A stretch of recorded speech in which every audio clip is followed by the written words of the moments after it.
শহরের কোলাহল থেকে বহুদূরে, যেখানে পিচ ঢালা পথটা ঘন অরণ্যের বুক চিরে সর্পিল গতিতে হারিয়ে গেছে, সেখানে রাত নামে অন্য রকম এক নিস্তব্ধতা নিয়ে। ঘড়ির কাঁটায় তখন রাত 2:30। চারপাশটা যেন কোনো এক অশরীরী নিস্তব্ধতায় মোড়া। এই জনমানবহীন প্রান্তরে হঠাৎ একটা ক্যাঁচ শব্দ নিস্তব্ধতা ভাঙল। একটি পুরনো জংধরা সাইকেল চালিয়ে ধীর গতিতে এগিয়ে আসছিলেন এক তরুণী। নাম তার মার্জিয়া। পরনে তার তালি দেওয়া মলিন ও নোংরা পোশাক, মাথার চুলগুলো অবিন্যস্ত, মুখমণ্ডলে কালির ছোপ। দেখে মনে হবে অতি সাধারণ কোনো ভিখারিনী, যে সারাদিনের ক্লান্তি শেষে আশ্রয়ের খোঁজে পথে নেমেছে। কিন্তু এই জরাজীর্ণ বেশের আড়ালে লুকিয়ে আছে এক তীক্ষ্ণ মেধা আর ইস্পাত কঠিন সংকল্প। মার্জিয়া মূলত এই অঞ্চলের নতুন পুলিশ সুপার, এসপি, যিনি ছদ্মবেশে নেমেছেন এক গভীর রহস্যের জট খুলতে। সম্প্রতি এই হাইওয়েতে সাধারণ মানুষ নিখোঁজ হওয়া এবং কালো টাকার হাতবদলের খবর আসছিল ওপর মহলে। সেই অপরাধ চক্রের শিকড় কতদূর তা জানতেই তার এই দুঃসাহসিক অভিযান। পথের এক বাঁকে কৃত্রিম আলো জ্বলছে। সেখানে পুলিশের একটি চেকপোস্ট। 3-4 জন কনস্টেবল আর একজন হাবিলদার হাই তুলতে তুলতে দাঁড়িয়ে আছে। সাইকেলের আওয়াজ পেয়ে একজন কনস্টেবল টর্চের আলো ফেলল। দূর থেকে সাইকেল আর আরোহীর অবস্থা দেখে সে অবজ্ঞার সুরে পাশের জনকে বলল, দেখ, এই মাঝরাতে কোত্থেকে এক ফকিরনি উদয় হল। মার্জিয়া যখন সাইকেল নিয়ে চেকপোস্টের একদম সামনে পৌঁছালেন, টর্চের তীব্র আলো তার মুখে পড়ল। মলিন পোশাক আর ধুলোবালির আস্তরণ ভেদ করেও তার সহজাত আভিজাত্য আর তীব্র সৌন্দর্য আড়াল করা গেল না। পুলিশের লোকগুলো মুহূর্তের জন্য স্তব্ধ হয়ে গেল। তাদের লোলুপ দৃষ্টি মার্জিয়ার আপাদমস্তক খুঁটিয়ে দেখতে লাগল। একজন কনস্টেবল এক পা এগিয়ে এসে সাইকেলের হ্যান্ডেল চেপে ধরল। থামো, এই অসময়ে রূপবতী ফকিরনি কোথায় যাওয়া হচ্ছে? তার কণ্ঠে ছিল বিশ্রী এক রসিকতা। ঠিক তখনই রাস্তার পাশে দাঁড়িয়ে থাকা পুলিশের জিপ থেকে নেমে এলেন ইন্সপেক্টর শওকত। ইউনিফর্মের হাতা গোটানো, চোখে ধূর্তামির ছাপ। তিনি ধীর পায়ে মার্জিয়ার সামনে এসে দাঁড়ালেন। তার চোখের চাউনি ছিল ক্ষুধার্ত নেকড়ের মতো। শওকত তার হাতের লাঠিটা দিয়ে মার্জিয়ার থুতনিটা একটু উঁচু করে ধরলেন। কে তুমি? এই জনশূন্য পথে কি করছ?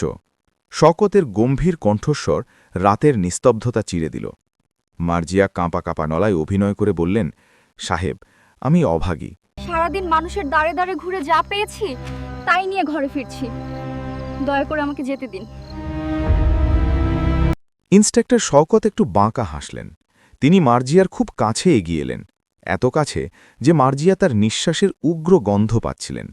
শওকত তার কোমরের কাছে হাত বাড়িয়ে বিদ্রূপের সুরে বললেন, একজন সামান্য ভিখারিনী এত সুন্দর হয় কি করে? তোমার এই রূপ তো রাজপ্রাসাদে মানায়। তার কথা শুনে পেছনের কনস্টেবলগুলো অট্টহাসিতে ফেটে পড়ল। সেই হাসির শব্দে বনের পাখিরা ডানা ঝাপটে উড়ে গেল। মার্জিয়া টের পাচ্ছিলেন তার হৃৎপিণ্ড দ্রুত গতিতে চলছে। এটা ভয়ের জন্য নয়, বরং ঘৃণায়। কিন্তু তাকে ধৈর্য ধরতে হবে। শওকত হঠাৎ পকেট থেকে 1000 টাকার একটি নোট বের করে মার্জিয়ার সামনে ধরলেন। শোনো সুন্দরী, এই 1000 টাকা তোমার, কিন্তু বিনিময়ে তোমাকে আমার সাথে একটু আসতে হবে। চলো, আমার গাড়িতে বসো। সাহেব, আমি গরিব মানুষ, এসব কি বলছেন? মার্জিয়া বাধা দিলেন না, বরং দেখতে চাইলেন এই লোকটা তাকে কোথায় নিয়ে যেতে চায়। গাড়িতে ওঠার পর শওকত ড্রাইভিং সিটে বসে ইঞ্জিন স্টার্ট দিলেন। ভয় পেও না, আমার একটা পুরনো বাড়ি আছে কাছেই। সেখানে অনেক দিন ঝাড়পোঁছ করা হয় না। তুমি শুধু একটু সাফাই করে দেবে, তাহলেই হবে। তারপর আমি নিজে তোমাকে পৌঁছে দেব। শওকতের গলায় একটা রহস্যময় টান ছিল। গাড়িটি মূল রাস্তা ছেড়ে একটি এবড়ো খেবড়ো কাঁচা রাস্তায় নেমে পড়ল। দুপাশে ঘন জঙ্গল, মাঝে মাঝে ঝিঝি পোকার ডাক। গাড়িটি গিয়ে থামল এক জরাজীর্ণ, প্রায় ধ্বংসপ্রাপ্ত এক পুরনো জমিদার বাড়ির সামনে। শওকত মার্জিয়াকে নিয়ে ভেতরে ঢুকলেন। চারদিকে লতাগুল্ম আর মাকড়সার জাল। সিঁড়ি দিয়ে ওপরে ওঠার সময় মার্জিয়া খেয়াল করলেন বাড়ির ভেতরে কোনো আসবাবপত্র নেই বললেই চলে। তবে শওকত তাকে যে ঘরে নিয়ে গেলেন সেটি ছিল বেশ সাজানো। শওকত পকেট থেকে একটি রুমাল বের করে মার্জিয়ার হাতে দিলেন। এই নাও, ওই কোণার টেবিলটা একটু মুছে দাও দেখি। মার্জিয়া যখন কাজ শুরু করলেন, শওকত ঠিক তার পেছনে এসে দাঁড়ালেন। মার্জিয়া আয়নায় দেখতে পেলেন শওকতের মুখে এক পৈশাচিক হাসি। ঠিক সেই মুহূর্তে শওকতের ফোন বেজে উঠল। চেকপোস্টের এক কনস্টেবল ফোন করেছে। স্যার, তাড়াতাড়ি আসুন, বড় একটা মাছ জালে পড়েছে। শওকত বিরক্তির স্বরে গালি দিয়ে বললেন, সব সময় কাজের মাঝে বাধা। তারপর মার্জিয়ার দিকে তাকিয়ে বললেন, এখন কাজ থাক, জরুরি একটা কাজ পড়েছে, আমার সাথে চলো, পরে আবার আসব। তারা আবার চেকপোস্টে ফিরে এলেন। সেখানে কিছু কথা বলে শওকত আবার মার্জিয়াকে নিয়ে জিপে উঠলেন। এবার আর পুরনো বাড়ির দিকে নয়, শওকত গাড়ি ছোটালেন গভীর অরণ্যের দিকে, যে এলাকাটি স্থানীয়দের কাছে অন্ধকার জঙ্গল নামে পরিচিত। গাড়ির ভেতরে বসে মার্জিয়া মনে মনে নিজের কৌশলী চাল চালছিলেন। তিনি জানতেন এই শওকত কেবল একজন দুর্নীতিবাজ অফিসার নন, তার পেছনে আরও বড় কোনো রাঘব বোয়াল আছে। গাড়ি থামল জঙ্গলের একদম গভীরে একটি প্লাস্টিকের তাঁবুর সামনে। শওকত গাড়ি থেকে একটি উজ্জ্বল লাল রঙের দামি লেহেঙ্গা বের করে মার্জিয়ার দিকে বাড়িয়ে দিলেন। যাও, ওই ঝুপড়ির ভেতরে গিয়ে এই পোশাকটা পরে নাও।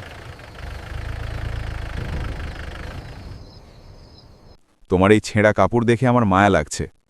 মার্জিয়া বুঝতে পারলেন শওকত তাকে কোনো ফাঁদে ফেলছে।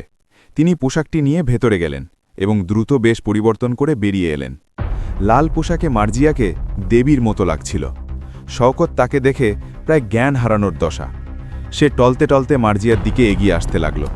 মার্জিয়া অত্যন্ত সাহসের সাথে পরিস্থিতি সামলে বললেন, সাহেব, রাত অনেক হয়েছে, এবার তো বাড়ি যাওয়া দরকার। বাড়ি যাবে? অত সহজ নয়, চলো তোমাকে আরও একটা জিনিস দেখাই। গাড়ি এবার পাহাড়ি এলাকার দিকে এগোতে লাগল। উঁচু নিচু পাহাড় আর গভীর খাঁদ। এক নির্জন চূড়ায় গাড়ি থামিয়ে শওকত মার্জিয়াকে নামিয়ে আনলেন। চূড়ার একদম কিনারায় নিয়ে গিয়ে শওকত মার্জিয়াকে হালকা ধাক্কা দিয়ে বললেন, ভয় পাচ্ছ? এখান থেকে পড়ে গেলে তোমার হাড়ও খুঁজে পাওয়া যাবে না। মার্জিয়া তীব্র কণ্ঠে বললেন, আপনার উদ্দেশ্য কি? আমাকে এখানে কেন এনেছেন? সুটকেসটি খুলতেই মার্জিয়ার চোখ কপালে ওঠার জোগাড়। থরে থরে সাজানো 500 আর 1000 টাকার নোট, কোটি কোটি টাকা। যদি আমার কথা শোনো তবে এই সব টাকা তোমার হবে। এরকম আও অনেক আস্তানা আছে আমার, শুধু রাজি হতে হবে। এত টাকা? এগুলো কি সত্যই আমার হবে? শওকত গর্বের সাথে মাথা নাড়ল। সে জানত না এই ভিখারিনীর বেশে থাকা নারীটি আসলে তার মৃত্যুদূত। মার্জিয়া বললেন, তাহলে চলুন, আমাকে আপনার সবচেয়ে বড় আস্তানায় নিয়ে চলুন, যেখানে কেউ আমাদের ডিস্টার্ব করবে না। শওকত খুশিতে আত্মহারা হয়ে গাড়ি ছোটাল বনের আরও গভীরে, এক পরিত্যক্ত দরগার দিকে। সেখানে মাটির নিচে লুকানো আছে আরও কয়েকগুণ বেশি সম্পদ। মার্জিয়া গাড়িতে বসে ভাবছিলেন, একজন পুলিশ ইন্সপেক্টর এত টাকা কোথায় পেল? এই চক্রের মূল হোতা কে? গাড়ি যখন সেই নির্জন দরগার সামনে থামল, মার্জিয়া বুঝতে পারলেন আজ রাতের এই রহস্যযাত্রা কেবল শুরু। সামনের অন্ধকার আরও ঘনীভূত হচ্ছে।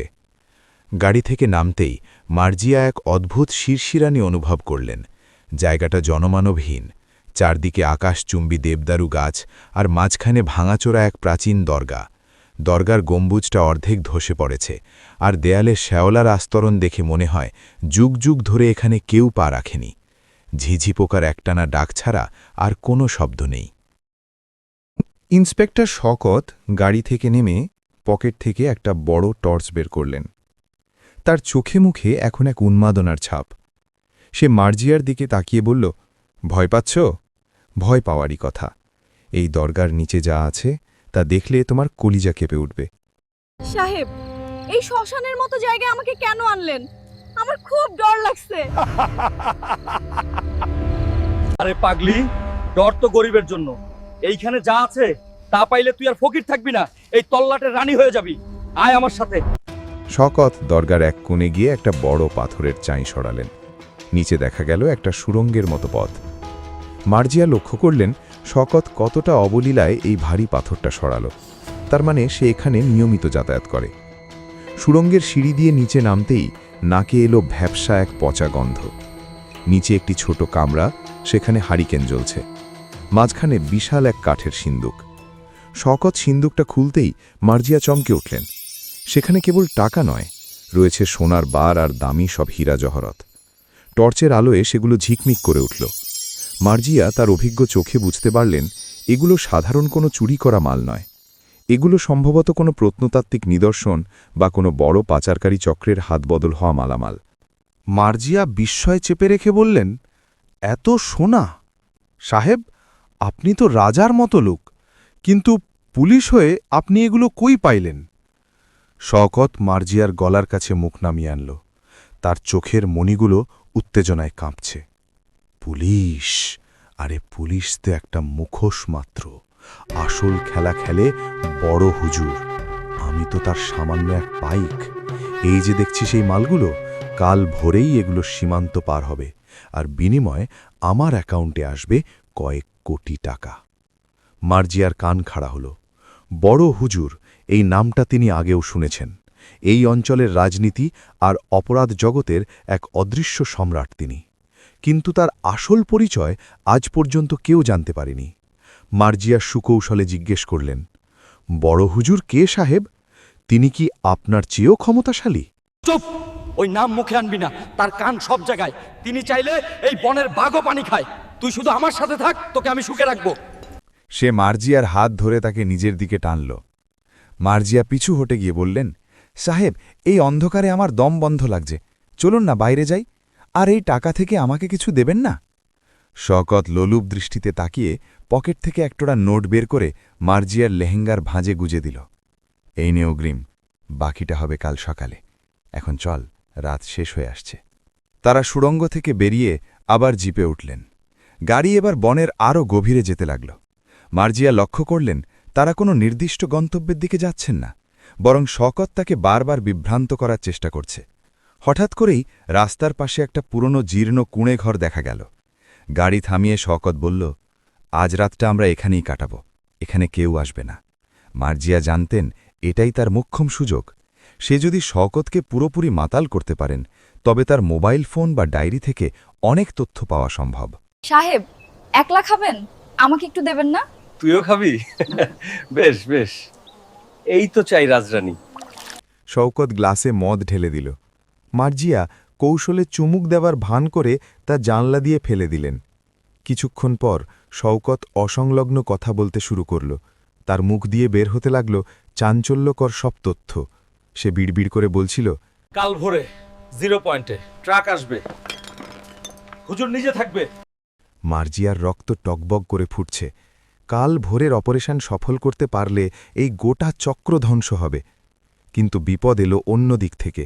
হঠাৎ দরজায় কড়া নাড়ার শব্দ হল। শওকত তড়াক করে লাফিয়ে উঠল। তার নেশা যেন এক নিমেষে টুটে গেল। সে ড্রয়ার থেকে তার সার্ভিস রিভলভারটা বের করে নিল। কে? শওকতের গলার স্বর বদলে গেছে। বাইরে থেকে ভারী এক কণ্ঠ ভেসে এলো, স্যার, আমি হাবিলদার রহিম। বড় হুজুর খবর পাঠিয়েছেন, মাল সরাতে দেরি হচ্ছে কেন? শওকত দরজা খুলতেই হাবিলদার রহিম ভেতরে ঢুকল। রহিমের নজর পড়ল মার্জিয়ার ওপর। তার চোখ কপালে উঠল। সে শওকতের কানের কাছে ফিসফিস করে বলল, স্যার, এই মেয়েটিকে কোথায় পেলেন? চেনা চেনা লাগছে না? রহিম মার্জিয়ার একদম কাছে এসে দাঁড়াল। সে তার কোমরে ঝোলানো টর্চটা জ্বালিয়ে মার্জিয়ার চোখের ওপর ধরল। মার্জিয়া চোখ বন্ধ করে ফেললেন। রহিম তীক্ষ্ণ গলায় বলল, স্যার, এই মেয়েটি তো সাধারণ ভিখারিনী নয়। এর হাতের কবজিতে এই দাগটা কিসের? এটা তো মনে হচ্ছে কোনো দামি ঘড়ির দাগ। মার্জিয়া শিউরে উঠলেন। তাড়াহুড়ো করে ছদ্মবেশ নেওয়ার সময় তিনি তার হাত ঘড়িটা খুলেছিলেন ঠিকই, কিন্তু রোদে পোড়া চামড়ায় ঘড়ির ফ্যাকাশে দাগটা রয়ে গেছে। শওকত এবার বাঘের মতো গর্জন করে উঠল, ঠিক তো, ভিখারিনীর হাতে ঘড়ির দাগ কেন? কে তুই? সত্যি করে বল, নলে এখনই তোকে এই জঙ্গলে কবর দেব। মার্জিয়া বুঝতে পারলেন তার পরিচয় ফাঁস হওয়ার পথে। তার হাত এখন শওকতের কবজায়, আর সামনে রহিমের তাক করা পিস্তল। ভোরের আলো ফুটতে আর মাত্র কয়েক ঘন্টা বাকি। মার্জিয়া কি পারবেন এই বিপদ থেকে বাঁচতে, নাকি এই কুড়ে ঘরটাই হবে তার শেষ গন্তব্য? বল, কে পাঠিয়েছে তোকে? সিআইডি নাকি পাশের রেঞ্জের খসরু পাঠিয়েছে আমার আস্তানা খুঁজতে? মার্জিয়া এক মুহূর্তের জন্য চোখ বন্ধ করলেন। তার মস্তিষ্কের প্রতিটি স্নায়ু এখন সজাগ। তিনি জানতেন এখন ভয় পেলে মৃত্যু নিশ্চিত। তিনি হঠাৎ খিলখিল করে হেসে উঠলেন। সাহেবরা, আপনারা কি চোর পুলিশ খেলা ভুলে গেছেন? কবজির দাগ দেখে গোয়েন্দা ভাবছেন? আমি তো আমজাদ শেঠের জলসার নাসনি ছিলাম। 3 মাস আগে শেঠজির হীরাখচিত রোলেক্স ঘড়িটা চুরি করে এই কবজিতে পড়েছিলাম 7 দিন। শেঠজির লোক যখন তাড়া করলো, ঘড়িটা নর্দমায় ফেলে দিয়ে এই ফকিরনি সেজে জান বাঁচিয়েছি। সেই ঘড়ির দাগ কি এত সহজে যায়? সেখানে আসর বসে সত্যি, কিন্তু স্যার রিস্ক নেওয়া কি ঠিক হবে? বড় হুজুর কিন্তু সাপ বলে দিয়েছেন, আজ রাতে কোনো ভুল হওয়া চলবে না। শওকত মার্জিয়াকে ছেড়ে দিয়ে গ্লাসের বাকি মদটুতু এক চুমুকে গিলে ফেলল। ভুল হবে না, একে আমি সাথে রাখব। ভোরের আলো ফুটলেই একে বর্ডারের ওপারে কোনো এক কোঠায় চালান করে দেব, ভালো দাম পাওয়া যাবে। মার্জিয়া মনে মনে হাঁপ ছাড়লেন। সময় এখন রাত 4টে। ভোরের আলো ফুটতে আর মাত্র 1 ঘন্টা বাকি। তাকে এখন শওকতের সাথে 0 পয়েন্টে যেতেই হবে, সেখানেই হবে আসল খেলা। তারা আবার জিপে উঠলেন। এবার গন্তব্য একদম বর্ডারের কাছে এক পরিত্যক্ত ইটের ভাটা। গাড়ি যখন সেখানে পৌঁছালো, চারদিকে কুয়াশার চাদর বিছিয়ে আছে। দূর থেকে কয়েকটা ট্রাকের হেডলাইটের আলো দেখা গেল। শওকত গাড়ি থেকে নেমে পকেট থেকে একটা সিগন্যাল টর্চ বের করে 3 বার জ্বালালো আর নেভালো। উপাস থেকেও পাল্টা সংকেত এলো। ট্রাকগুলো এসে থামল ইটের ভাটার একদম মাঝখানে।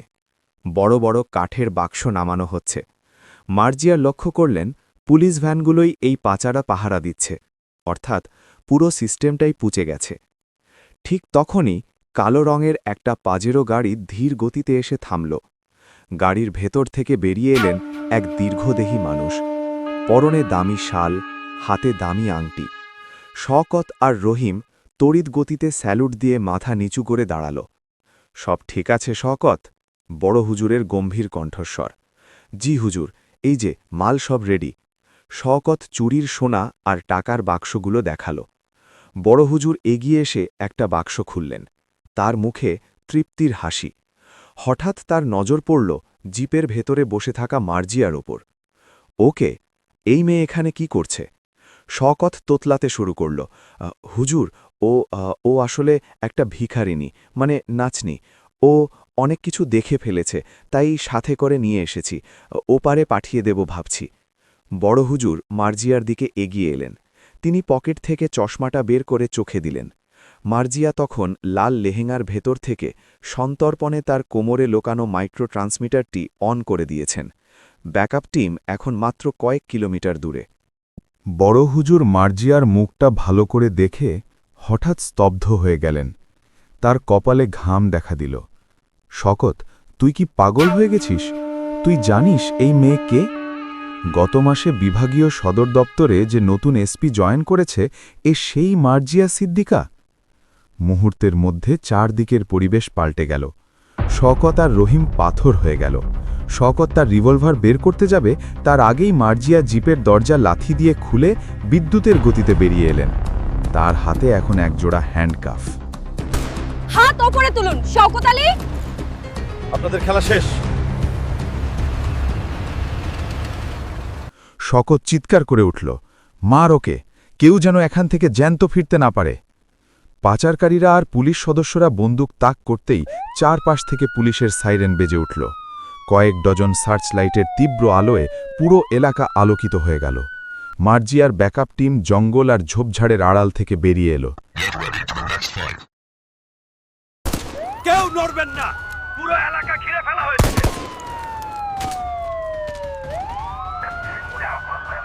ওদিকে বড় হুজুর পালানোর চেষ্টা করছিলেন, কিন্তু তার আগেই স্পেশাল ফোর্সের জওয়ানরা তাকে কবজা করে নিল। ভোরের প্রথম আলো যখন পাহাড়ের আড়াল থেকে উকি দিল, তখন ইটের ভাটায় কয়েকশো কোটি টাকার অবৈধ মাল আর একদল অপরাধী শিকলবন্দী হয়ে দাঁড়িয়ে আছে। মার্জিয়া তার কাঁধের ক্ষতটা রুমাল দিয়ে চাপ দিয়ে ধরলেন। পরনের লাল লেহেঙ্গাটা এখন রক্ত আর ধুলোয় মাখা। এসপি মার্জিয়া তার জিপের দিকে হেঁটে যাচ্ছিলেন। হাবিলদার রহিম তাকে দেখে অঝরে কাঁদছে আর ক্ষমা চাইছে। মার্জিয়া তার দিকে ফিরেও তাকালেন না। শহরের দিকে ফেরার পথে মার্জিয়া ভাবছিলেন, এই সমাজ থেকে অন্ধকার দূর করা সহজ নয়। আজ একজন শওকত ধরা পড়েছে, কিন্তু আরও কত শওকত হয়তো এই উর্দি পড়ে রাতের অন্ধকারে ওত পেতে আছে। তবে মার্জিয়ার মতো অফিসাররা যতক্ষণ জেগে আছেন ততক্ষণ এই অন্ধকার পুরোপুরি জয়ী হতে পারবে না। জিপটি যখন হাইওয়েতে উঠল, মার্জিয়া জানলা দিয়ে বাইরের দিকে তাকালেন। দূরে সেই পুরনো সাইকেলটা পড়ে আছে চেকপোস্টের পাশে। কেউ জানে না এই সামান্য সাইকেলটাই কাল রাতে এক বিশাল সাম্রাজ্যের পতন ঘটিয়েছে।